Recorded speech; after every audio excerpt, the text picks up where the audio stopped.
Some of you struggle with knowing where to place your stop loss and take profits in a trade. So in today's video, I'll be showing guys how to know a validated area to place in your stop loss and take profit levels, working with historical zones in the market. So when I say historical zones, I mean areas where we've got the buyers and the sellers react on in the past. So for an example, you're a support and resistance trader. You buy on levels of support and sell on levels of resistance. Using the market structure on step index on the 15 minutes time frame, we have a level of support here where we've seen price buy on in the past. Being a support and resistance trader, you'd be looking to buy in on this level. So if you have to take a trade on this level of support on price approaching this level, where would your SL be at on taking a buy trade on this level of support? Where would your stop loss level be at here? So looking at the lows on this level of support, this is the longest low basically, and it's the most recent low on this level of support. You can see this candlestick wick where we've got the sellers push price to the downside before we had the buy move. So taking a buy trade at this point, your stop loss should be below these last lows, below this candlestick wick. Yeah, the lowest lows of the most recent low should be your stop loss level. So let's use this horizontal tool to mark out our stop loss level. Would be below these recent lows. So let's make this red as stop loss. Let's change the color, make it red. So this would be our stop loss level on buying this index at this point as a support and resistance trader.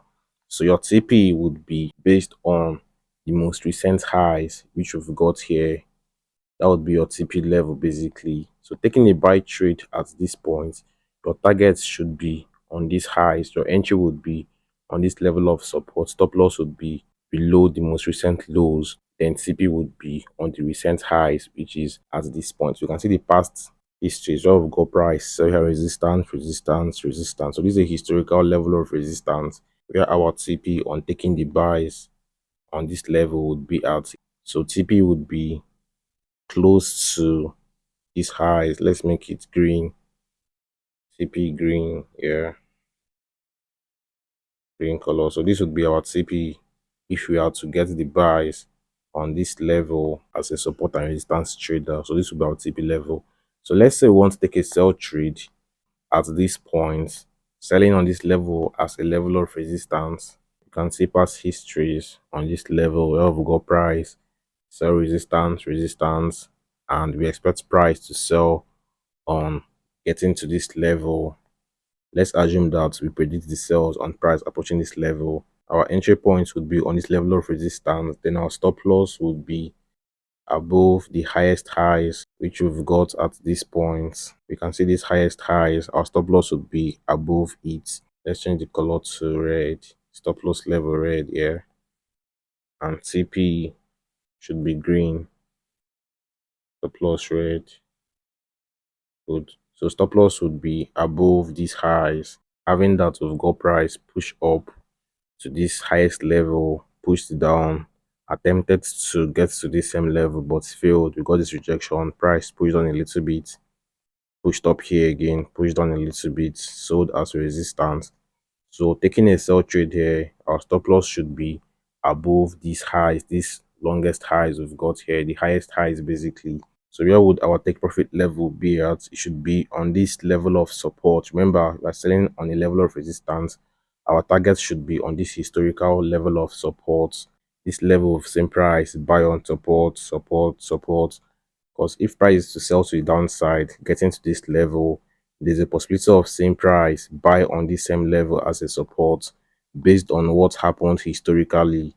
So assuming that you took a sell trade here, you should be moving in profit, which your stop loss should be above these highs here on the level of 8,403. Already same price rejects from this level of resistance. So your TP should be on this historical level of support because we have possibility of same price buy on this level.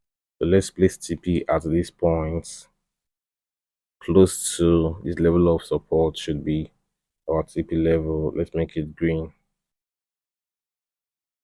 Working with historical levels when it comes to placing your TP and SL in a trade would reduce the chances of seeing a winning trade turn to a losing trade because most of you set unrealistic take profit and stop losses in a trade.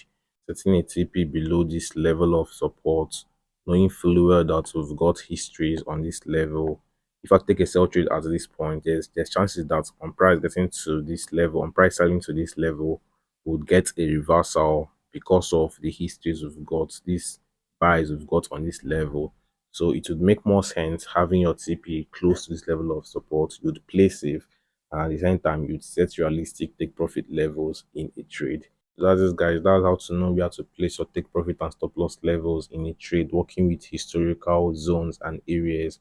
Look out for levels of gut price react on either as a support or as a resistance, most recent levels basically, and place your TP close to those levels. Let's look out for another example.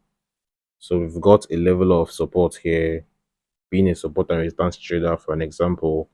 Same price, buy on this level previously, got the buy support, and we want to predict the buys on this index on price getting to this level. Let's assume that we are yet to get the buys. So our buy entries would be on this level of support on price getting to this level, and our stop loss should be below this level, of support. Here, let's change the color of these to red, and our TP should be close to this level of resistance, this recent level.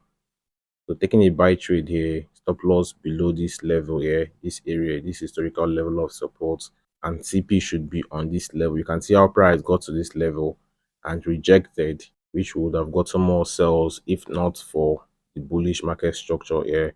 Price continued buying. So placing your TP here is much realistic. It makes more sense. So TP should be close to this level. Imagine catching the buys here, price getting close to this level, or TP will get smashed and you're out of the trade. This should be about 3 to 1 risk to reward. Let's change the color to green. Yeah, TP green. So imagine placing a TP at this point close to this level of resistance. This level we've got histories on. This is a historical level basically. Same price, sell resistance, resistance, resistance. So price pushing up to this level, there's a possibility of seeing a sell move from that zone. So for more educative content like this, do what to smash the like button and drop a good comment on this video. Don't forget to subscribe if you're new to the channel, and to my returning viewers, I appreciate your support for always engaging in my videos. It's learning slow, guys. Let's do more and do have a wonderful day.